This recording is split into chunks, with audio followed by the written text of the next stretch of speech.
안녕하십니까. 한동전자 삼성전자 김태형 이사입니다. 저는 모직범인의 파인피플의 지현배 이사입니다. 네, 저는 이제 여기 이 매장에 이제 15년째 근무하고 있고요.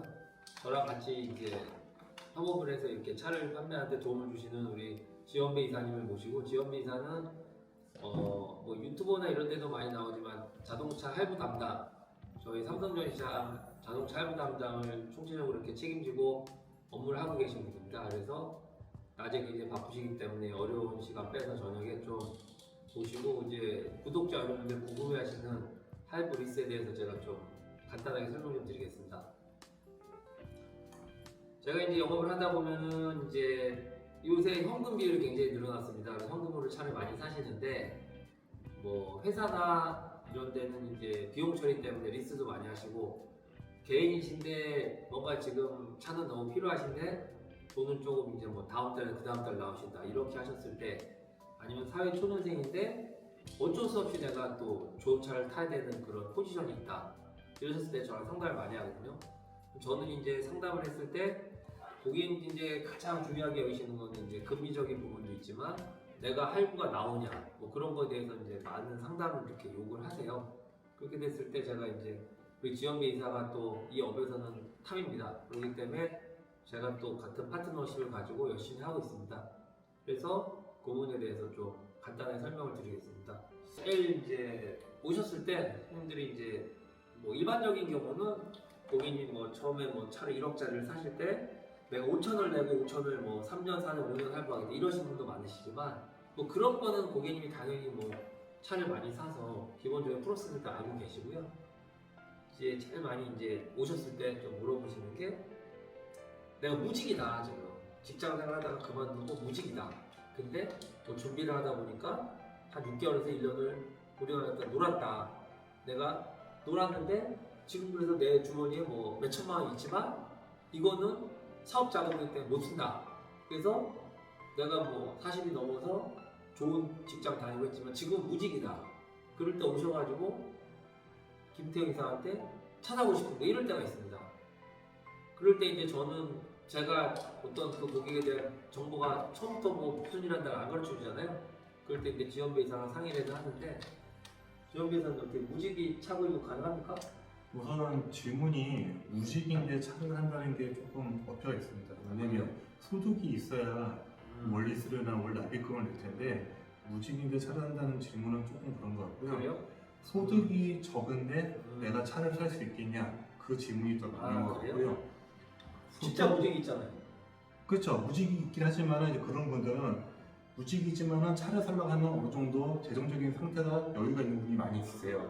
그러면 예금, 적금, 그다음에 주식잔고 증명서 그런 거 증명해서 하는 경우도 있고, 네. 보통 이제 대부분의 캐피탈이 그 소득서를 증빙을 하는데 이런 경우는 이제 그게 증빙이 안 되시니까 이게 캐피탈이 저희 한상제휴사에 한 11개, 12개 정도 이렇게 제휴가 되어 있는데 다 하시나요? 네, 다 취급합니다. 다 취급하는데 그 중에 이제 특정 캐피탈 한두 군데가 그 DSR을 보지 않고 신용이 나이스 KCB 900 정도 이상이면은 차값의 거의 전에까지 나오는 경우가 몇 군데 있고요. 그거는 이제 뭐 제가 뭐 특정 캐피탈 말씀드릴 수는 없지만은 잘 이용을 하고 있습니다.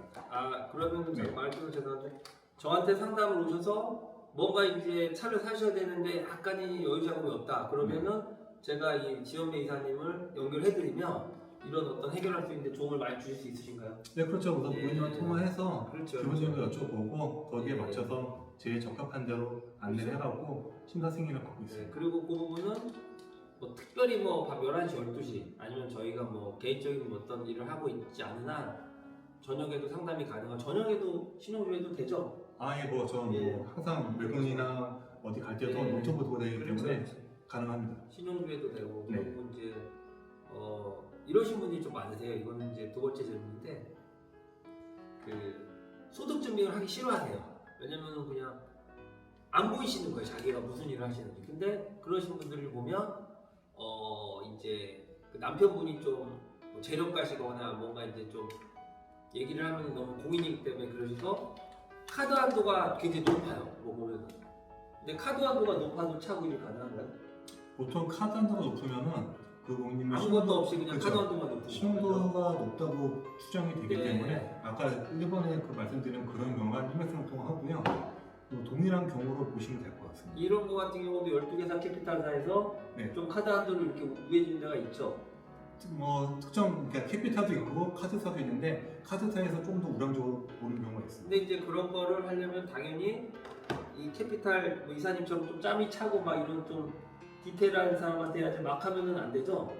그렇죠. 이거 거기에 이렇게 적재적소 맞게 조회를 해야 되는데 무분별하게 조회를 하면은 그렇죠. 과다조회로 돼갖고 그렇죠. 그 심사한도에 악영향을 미치니까 그렇죠. 그거는 좀 신경 쓰고 하셔서 뭐 같은 하시면 될것 같습니다. 캐피탈에도 12개가 있기 때문에 거기서 이사님이 맞춰서 좋은 쪽으로. 네, 그렇죠. 왜냐면 저도 그런 부분은 손님한테 혜택을 주기 때문에 차를 샀는데 뭐 물론 사는 것도 중요하지만 뭔가 이제 여러 가지 면에서 좀 혜택을 더 보려고 하면은 저한테 오시는 분들이 많으신데 그거에 대해서 또 맞춰서 제가 파트너로 해가지고 이제 이사님이랑 좀 잘하고 있으면서 걱정 마시고 세 번째는 이제 이것도 많이 물어보세요.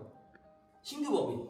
그러니까 몇 년 된 법인이면 당연히 쉽잖아요. 근데 신규 법인으로 와서 갑자기 차를 2대 사겠다. 약간 당황하네요. 신규 법인이라는 건 좀 뭔가 이제 한도가 안 나오잖아요. 이럴 때 어떡합니까? 보통 신규 법인이면은 이제 대표님의 이전 경력을 확인합니다. 네. 그래서 그 법인의 동종업계 이력이 있으신지 확인하고 동종업계 이력이 있으면은 그 전에 뭐 폐업사실 증명서나 기타 서류를 준비해갖고 심사 승인을 받는데 만약에 그것도 여의치 않다 싶으면은 뭐 다 그런 건 아니지만 대표님 개인으로 진행하셨다가 나중에 법인에서 매출이 발생하면은 승계하는 식으로 그렇게 안내도 합니다. 개인으로도? 그렇죠, 그렇죠. 개인이라는 게 그러면은 뭐 재산세 있고 뭐 어느 정도 자기 소득이 있으면 그걸로도 신규 법인 네, 아까 말씀드린 거 이제 신용만 좋으면 이제 네. 한도가 부여되는 특정 캐피탈이 있기 때문에 그래요? 예, 그런 걸 해갖고 처음에 매출이 없지만은 차후에 매출이 생기면 강화하고 그때 이제 법인을 승계하시면은 또 봐서 승계 수수도 저희가 조금 감액할 수 있는 부분이 있으니까 그거는 그렇죠. 이제 조금 그거를 이사님이 이제 다 조절해 주신다는 거죠?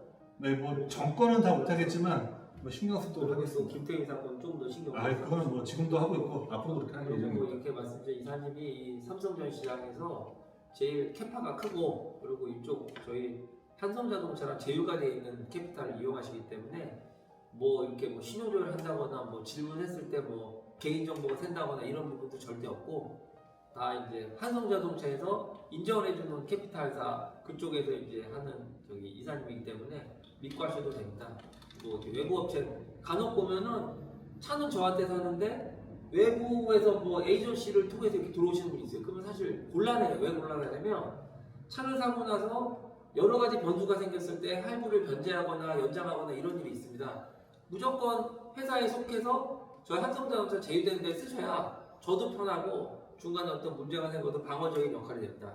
저희는 그래서 모든 캐피탈사에 들어가는 돈도 전부 다 저희 한성자동차 계좌로 입금을 합니다. 그 이유가 나중에 뭐 발생할 분쟁의 소지를 막기 위해서 돈은 전부 다 저희 한성 쪽에서 일단 받고요. 그러고 나서 뭐 캐피탈 쪽에서 보내드리는 이런 식으로 갑니다.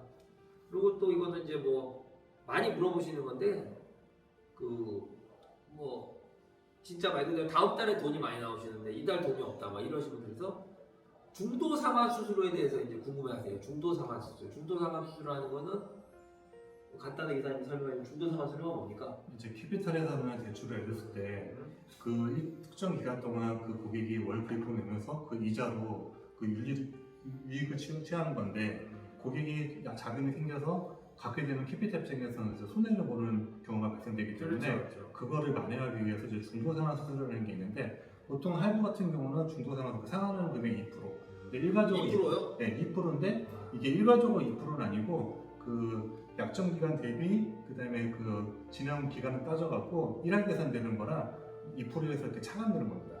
이게 혹시 네. 처음에 할 때 좀 이렇게 조절을 해서 좀 저렴하게 시작할 수는 없나요? 아닙니다. 그거는- 거의 모든 캐피탈이 2%로 생각하세요. 예, 근데 이것도 사실 좀 조절해서 하면 조금 낮아지는 경우가 있더라고. 그거는 이제 또 따로 네, 그럼 이제 물어보시면 건발건으로 네, 확인해봐야 될 것 같습니다. 리스 구입 시 유의사항이 있어요. 그러니까 리스는 손님이 정해서 이렇게 뭐 보증금을 내고 보증금을 안 내고 기간을 정하고 하시는데 이 리스를 정확한 컨설팅을 안 받고 하셨다가 낭패를 보시는 분이 많아요. 자기는 처음에 돈을 굉장히 많이 냈다고 생각하는데 나중에 되니까 또 많이 돈을 내는 거예요. 그러면은 제가 어떤 사람은 무늬만 리스라고 하잖아요. 내 명의로 차를 사면은 여러 가지 부분에서 뭐 문제가 생길 수도 있으니까 무늬만 리스를 하는데 돈을 많이 냈는데 나중에 보니까 이게 장난이 아닌 거예요. 그런 거에 대한 약간 유의사항 같은 거. 이제 일반인들이 볼 때는 어떻게 사는 게 제일 유리합니까? 리스를? 보통 이제 리스 같은 경우는 이제 이 차량을 캐피탈에서 약정 기간 끝나면 최소한 이만큼은 보증해주는 게 잔존 가치인데 보통 요즘은 이제 보장가 상품이 많이 나가거든요. 차종마다 그 잔존 가치라는 게 틀리고 같은 잔존 가치를 하더라도 금리가 틀립니다. 네. 예, 어떤 데는 잔존 가치가 낮아도 월리스를 더 싸게 나오는 경우가 있고 그런 것도 좀 비교를 해보셔야 되겠고요. 그 다음에 또 견적 받으실 때 이제 아까 말씀하신 그 특정 에이션 같은 경우는 이제 견적은 장난을 치거든요. 네. 뭐 취득세를 뺀다거나 뭐 이제 공채가 있는데 공채를 이제 미포함을 한다거나 약간의 이제 네. 견적서상에 추가 요금을 더 받는데 그렇죠. 그러니까 딱 보이기에는 월리스 싸게 해놓고 다 미포함을 한다던가 고객한테 이제 그런 경우 많이 발생합니다. 그러니까는 제가 잠깐 정리하면은 제가 봤을 때도 큰 법인에서 매달 비용을 네. 많이 떨구더라도 처음에 내는 비용을 줄인다 그러면 보증금을 처음에 안 내고 네. 법인 큰 법인 같은 경우는 가능하잖아요. 그리고 그렇죠. 매달 리스를 내다가 3년 4년이 돼서 네. 이 법인 같은 경우는 차를 자주 바꾸기 때문에 그냥 반납해버리고 그렇죠. 네? 왜냐면 이거를 뭐 매각하나 이런 거에 대해서 또 서류 들어가는 이런 복잡한 것도 있고 그래서 반납해버리는 경우가 있고 어떤 분들은 내가 돈이 많은데 이거 명의를 하면 안 된다. 그러면은 뭐 차값이 한 85%까지 되나요? 보증금은 지금 특정 캐피탈 65%까지 됩니다. 65%를 내고 네. 남은 거를 하고 뭐 이런 경우도 있습니다. 그래서 왜 저희가 리스 방송을 안 하냐면 리스는 그 에이전시들도 하지만 디테일한 내용을 안 합니다. 왜냐면 여기에 들어가 보면은 너무나 이제 많은 내용이 많기 때문에 그래서 오늘은 제가 그래도 좀 2,000명 구독자 돌파 기념으로 이렇게 좀 바쁘시고 이제 좀 유명하신 분이고 잘하시는 분을 모시고 짧게 할 거고요. 지원비 이사님 전화번호 남겨놓겠습니다. 궁금하신 거 있으시면 거기 전화하셔가지고 꼭 저 김태형 이사 소개로 했다고 하시면 좀 충분하게 이렇게 설명을 드릴 겁니다. 궁금하신 거 있으면 따로 물어보시고 그리고 또 저한테 차를 사시면서 이제 혜택이 뭐냐면 물론 사시는 분 중에 100명 중에 90명 이상은 다 신용도 좋고 좋으세요. 근데 피치 못하게 신용이 떨어져 있으신 분이 있어요. 그분들도 저한테 다이렉트로 전화 주시거나 하시면 제가 어떻게라도 좀 좋은 쪽으로 풀어가지고 뭐 지원비 이사님이 12개 캐피탈 운영을 하지만 저도 거기 이제 뭐 친하신 분들도 있고 아무래도 제가 이제 이렇게 좀 담당이다 보니까 영업 담당이다 보니까 좀 제가 이렇게 좀 건의를 해서 풀어드릴 테니까 정말로 내가 말마다 바닥이 아니다 이러신 분들은 전화나 이렇게 좀 문자 카톡 주셔가지고 질문해 주시면 저희 둘이서 좀 파트너 해가지고 좀 잘해보겠습니다. 자 이사님 화이팅 하시죠. 자 하나 둘 셋 화이팅!